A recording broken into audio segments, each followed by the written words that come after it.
ನಮಸ್ಕಾರ. ನಿಮ್ಮ ಸ್ವಾಭಿಮಾನವನ್ನು ಬಲಿಕೊಟ್ಟು ಬದುಕಲು ಯಾರಾದರೂ ಒತ್ತಾಯಿಸುತ್ತಿದ್ದಾರಾ? ನೀವು ಅವರ ದಾಸರಾಗಲು ನಿರಾಕರಿಸಿದಾಗ ನಿಮ್ಮ ಜೀವನವನ್ನು ನಾಶ ಮಾಡಲು ಮುಂದಾಗಿದ್ದಾರಾ? ಆಚಾರ್ಯ ಚಾಣಕ್ಯರು ಹೇಳುತ್ತಾರೆ, ಬಲಹೀನನ ಮುಂದೆ ಬಾಗುವುದು ಹೇಡಿತನವಾದರೆ ದುಷ್ಟನ ಮುಂದೆ ಬಾಗುವುದು ಆತ್ಮಹತ್ಯೆ. ಧರ್ಮದ ಹಾದಿಯಲ್ಲಿ ನಡೆಯುವಾಗ ಕಷ್ಟಗಳು ಬರುವುದು ಸಹಜ, ಆದರೆ ಅಧರ್ಮದ ಮುಂದೆ ತಲೆಬಾಗಬೇಡಿ.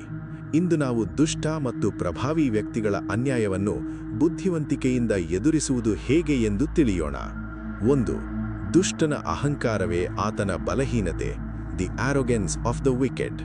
ಚಾಣಕ್ಯರ ಮೊದಲ ಪಾಠ, ದುಷ್ಟಸ್ಯ ಪಾದಯೋಹೋ ಪತಿತೋಪಿ ನ ವಿಶ್ವಸೇತ್. ಅಂದರೆ ದುಷ್ಟರ ಕಾಲಿಗೆ ಬಿದ್ದರೂ ಅವರನ್ನು ನಂಬಬೇಡಿ. ಪ್ರಭಾವಿ ವ್ಯಕ್ತಿಗಳು ತಮ್ಮ ಅಧಿಕಾರದ ಅಹಂಕಾರದಿಂದಾಗಿ ದೊಡ್ಡ ತಪ್ಪುಗಳನ್ನು ಮಾಡುತ್ತಾರೆ. ಒಬ್ಬ ಪ್ರಭಾವಿ ವ್ಯಕ್ತಿ ಅಮಾಯಕನನ್ನು ನಾಶ ಮಾಡಲು ಹೊರಟಾಗ ಅವನು ತನ್ನ ಶಕ್ತಿಯನ್ನು ಅತಿಯಾಗಿ ಅಂದಾಜು ಮಾಡಿಕೊಳ್ಳುತ್ತಾನೆ. ಆಚಾರ್ಯ ಚಾಣಕ್ಯರು ನಂದ ಸಾಮ್ರಾಜ್ಯದ ವಿರುದ್ಧ ಹೋರಾಡುವಾಗ ಅವರ ದೌರ್ಬಲ್ಯವನ್ನು ಹುಡುಕಿದರು. ದುಷ್ಟರ ಬಲವನ್ನು ನೇರವಾಗಿ ಎದುರಿಸುವ ಬದಲು ಅವರ ತಂತ್ರಕ್ಕೆ ತಂತ್ರಗಾರಿಕೆಯಿಂದ ಉತ್ತರಿಸಿ. 2. ಮೌನ ಮತ್ತು ತಾಳ್ಮೆ. Silence and patience. ಚಾಣಕ್ಯರು ಹೇಳುತ್ತಾರೆ, ಕಾಲಾಯ ತಸ್ಮೈ ನಮಃ. ಅಂದರೆ ಕಾಲಕ್ಕೆ ತಕ್ಕಂತೆ ನಡೆದುಕೊಳ್ಳಿ.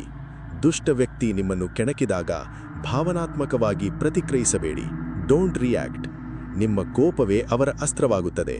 ಬದಲಿಗೆ ಮೌನವಾಗಿ ತಾಳ್ಮೆಯಿಂದಿರಿ ಮತ್ತು ಸಾಕ್ಷ್ಯಗಳನ್ನು ಸಂಗ್ರಹಿಸಿ. ಚಾಣಕ್ಯರ ನೀತಿಯಂತೆ ಸಿಂಹವು ತನ್ನ ಗುರಿಯತ್ತ ದಾಳಿ ಮಾಡುವ ಮೊದಲು ಒಂದು ಹೆಜ್ಜೆ ಹಿಂದೆ ಸರಿಯುತ್ತದೆ. ನಿಮ್ಮ ತಾಳ್ಮೆಯು ನಿಮ್ಮ ಶತ್ರುವಿಗೆ ಅತಿ ದೊಡ್ಡ ಭಯವನ್ನು ಹುಟ್ಟಿಸುತ್ತದೆ. 3. ಧರ್ಮದ ಸಂಘಟನೆ. The power of unity and truth. ಚಾಣಕ್ಯನ ಪ್ರಕಾರ ಅನ್ಯಾಯದ ವಿರುದ್ಧ ಹೋರಾಡಲು ಒಬ್ಬಂಟಿಯಾಗಬೇಡಿ. ದುಷ್ಟರ ವಿರುದ್ಧ ಹೋರಾಡಲು ಜನರನ್ನು ಸಂಘಟಿಸಿ. ಸತ್ಯದ ಪರವಾಗಿ ನಿಲ್ಲುವವರು ಕೆಲವರೇ ಇರಬಹುದು, ಆದರೆ ಅವರ ಧೈರ್ಯವು ಪ್ರಭಾವಿ ವ್ಯಕ್ತಿಯ ಅಹಂಕಾರವನ್ನು ಮುರಿಯುತ್ತದೆ. ಚಾಣಕ್ಯರು ಚಂದ್ರಗುಪ್ತನಿಗೆ ಬಡವರು ಮತ್ತು ಸಾಮಾನ್ಯ ಜನರ ಬೆಂಬಲದೊಂದಿಗೆ ದೊಡ್ಡ ಸಾಮ್ರಾಜ್ಯವನ್ನು ಮಣಿಸಲು ಕಲಿಸಿದ್ದರು. ನಿಮ್ಮ ಪ್ರಾಮಾಣಿಕತೆಯೇ ನಿಮ್ಮ ಅತಿದೊಡ್ಡ ಕವಚ. ಅನ್ಯಾಯ ಮಾಡುವವನಿಗಿಂತ ಅನ್ಯಾಯವನ್ನು ಸಹಿಸುವವನು ದೊಡ್ಡ ಅಪರಾಧಿ. ನಿಮ್ಮ ಸ್ವಾತಂತ್ರ್ಯವನ್ನು ಯಾರೂ ಕಸಿದುಕೊಳ್ಳಲು ಬಿಡಬೇಡಿ. ನಿಮ್ಮ ಜೀವನದಲ್ಲಿ ಯಾರಾದರೂ ನಿಮಗೆ ಅನ್ಯಾಯ ಮಾಡಲು ಪ್ರಯತ್ನಿಸಿದಾಗ ನೀವು ಹೇಗೆ ಎದುರಿಸಿದಿರಿ? ಕಮೆಂಟ್ನಲ್ಲಿ ತಿಳಿಸಿ.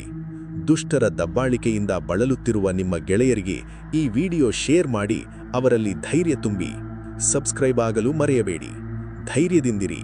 ಧರ್ಮದ ಹಾದಿಯಲ್ಲಿ ಗೆದ್ದು ತೋರಿಸಿ. ಇದು ನಿಮ್ಮ ಚಾಣಕ್ಯ.